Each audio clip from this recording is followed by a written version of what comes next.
Roxo Media House. Bailey with a large crease. Bailey running.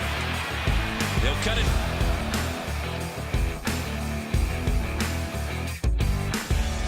Welcome back to State of the Frogs with your host, J.W. Wilson, and your coach, Sonny Dykes. Coach, tough night in Manhattan. Yeah, it was a bad night. I mean, there's really no way to sugarcoat it. When you have a performance like that, I think it all starts with your preparation, and we obviously didn't do a great job getting our players prepared, and Kansas State kind of took it to us. And so we got to do some things to get better and improve.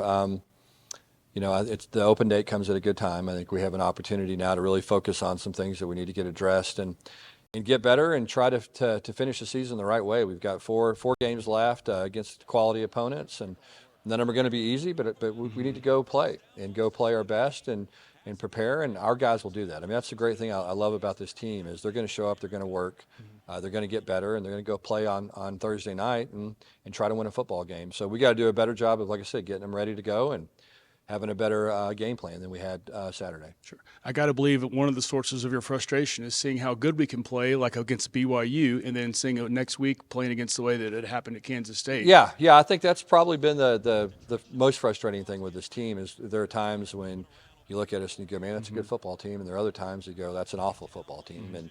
And the truth may be somewhere in the middle, but if you're capable of playing well, then you need to do it consistently, and that's been our issue this year. Has just been a lack of consistency overall, and we've got to figure that out. And that just comes from all you can do is go back to work and try to make sure that you're doing things the right way and check your work. And obviously we're doing that. I can promise you, no one's working harder to get it fixed than our coaches and our players. And we have a lot of pride in this program, and we want to see us be successful. And our fans deserve it. Our players deserve it. And so that's what we're working toward. Sure. Are you willing to share with us what you told the team after the game? Well, I was just disappointed. I think the biggest thing that for us was just, we got on our heels a little bit early in the game defensively, and I think we never could recover. And I think that was just, an inability to deal with hardship. And I think that's the thing that we've got to learn how to do, and we got to have confidence in ourselves, and we've got to have confidence in the scheme, and we've got to have confidence in each other, and we need to make each other better, and that was the thing, but again, like I said, I love the guys' work ethic. They know, we came in Sunday and got after it, had a really tough physical practice Sunday, and our players wanted to, and there was no complaining, no griping. I mean, they were ready to get that game out of their mind and get back on the field and practicing and getting prepared for the following week. And so we'll take advantage of the extra time we have for Texas Tech and put together a good plan and hopefully go execute it. From the player perspective, looking back at myself, back in my sophomore year, we were 1-10, and I remember after the season we had to look at ourselves in the mirror. Coach, it's your job to take the blame for it, but ultimately the players make the plays. And so I would tell you that we had to do a gut check on ourselves and what do we want out of this, and what's it doing for us? Yeah, and we talked about that. I mean, I think that's the one thing that I told the guys. I said, look, I have to look in the mirror. It starts with me, and then your coaches got to look in the mirror, and then you guys have to look in the mirror and just make sure that you're doing what you're supposed to do to go play well. And again, we know it's in there. We know it's in there because we got a number of players that played last year in the Fiesta Bowl, and really did a good job playing and played well in that ball game. And so we know what they're capable of, and it's our job to figure out how to put them in that position and how to bring it out of them. But they've got to do it as well. And so it's got to be a collective thing, and we're working to get there. Last question, we'll move on from this topic, but the bye week you mentioned, you prefer to have a bye week after something like that, or do you want to get back on the field and play again? I think for us right now, probably not a bad time to have a bye week. I mean, I do think that there's some things we need to get addressed, and we're going to have some extra opportunities to do it. And so this will give us a chance to really, have some physical practices, which we need to do a lot of, banging. That's the one thing we have to do. We haven't played as physical this year as we need to, and I think we're going to have a chance to really emphasize that over the break. And you always walk that fine line between too much banging and getting guys healthy and rested up. But we're gonna walk the line, but we're gonna be aggressive, and we're gonna bang, and we're gonna do what we have to do to get the best out of these players. Thank you, Coach. We'll be right back with the student question of the week on your show, State of the Frogs.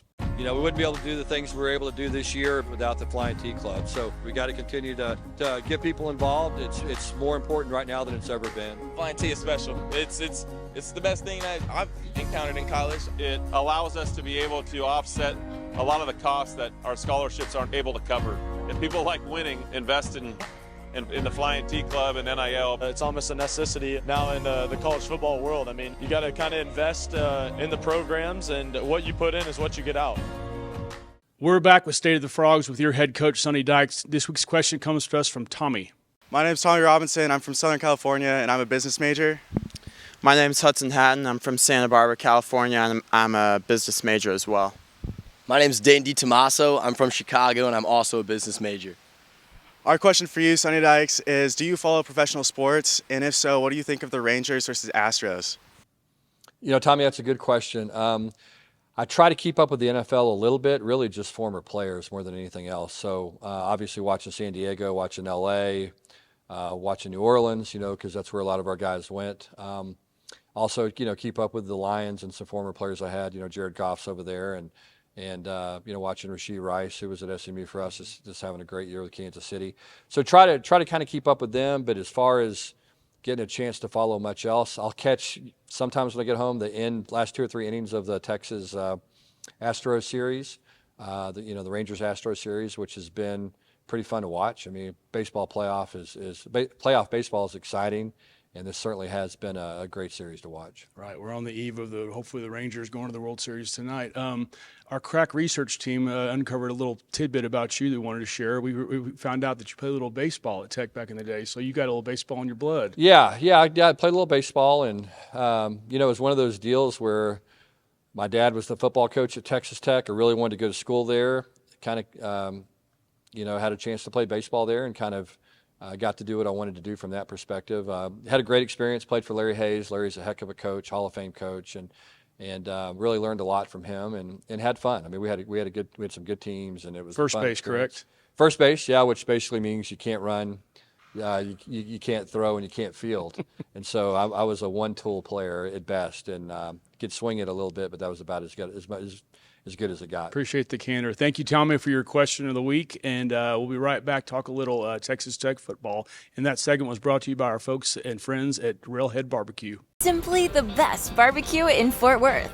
Dine in, catering, or drive-through. 2900 Montgomery, just off I-30. Remember, the best barbecue in Fort Worth is at Railhead Smokehouse. We're back with State of the Frogs. Your head coach, Sonny Dykes. Coach, it's Texas Tech week after the bye week. Texas Tech's going on in a bye week as well to match you guys. Feelings and thoughts going into Texas Tech? Well, I think 2 teams that probably haven't played to their potential yet. Their record similar to ours. Their season's been similar to ours from the standpoint of I think they had some high expectations. They've had some injuries at quarterback, just like we have. They've lost some close games. Just like we have. And, they're a team that historically plays really well at home in Lubbock. It's a Thursday night game. Those games are always weird. I've seen a lot of those back when my dad was coaching there. And then in the 7 years I coached there, those midweek games are always difficult games for the road team to win in Lubbock. It's just kind of been an atmosphere that's been hard to win in. And, I'm sure this one will be no different. We're going to have to play well and going to have to play physical and play hard and win the turnover battle and all the things that are important for us winning. But it should be a heck of a ball game, be a great atmosphere. Jones Stadium is always sold out, and it'll be a fun atmosphere for sure. And they'll be ready for you, Coach. Any emotions going into this? This is a homecoming of sorts for you going back to Lubbock. You know what? Not really, no. Just another football game. I mean, it just kind of always is. It is. You have connections to so many different places and so many different people. The thing that we want to do, we want to win every game. And every game is important to us, and this is just the next one. Right.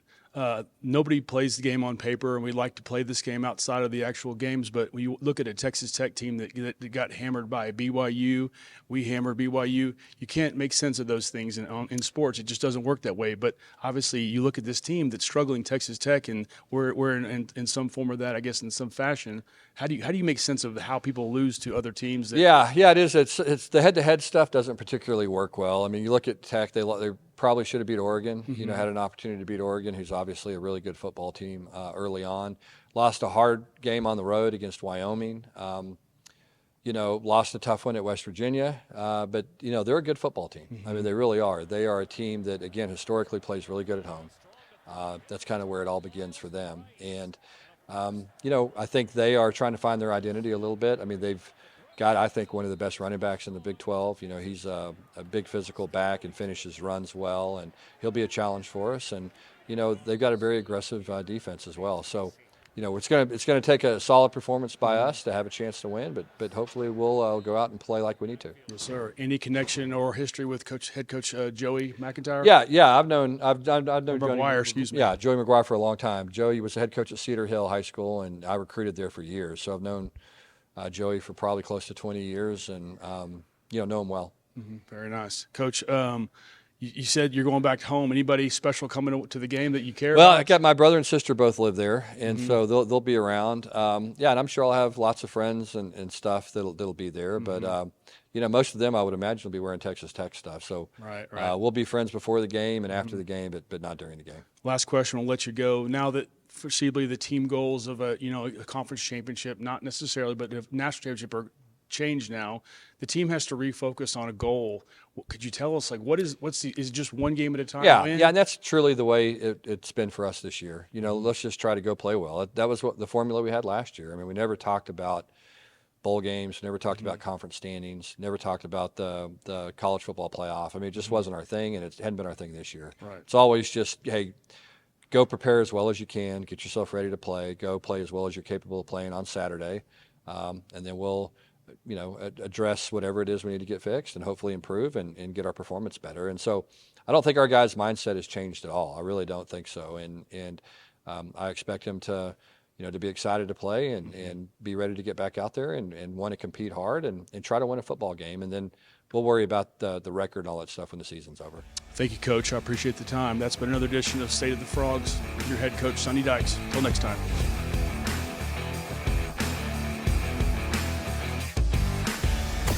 Roxo Media House.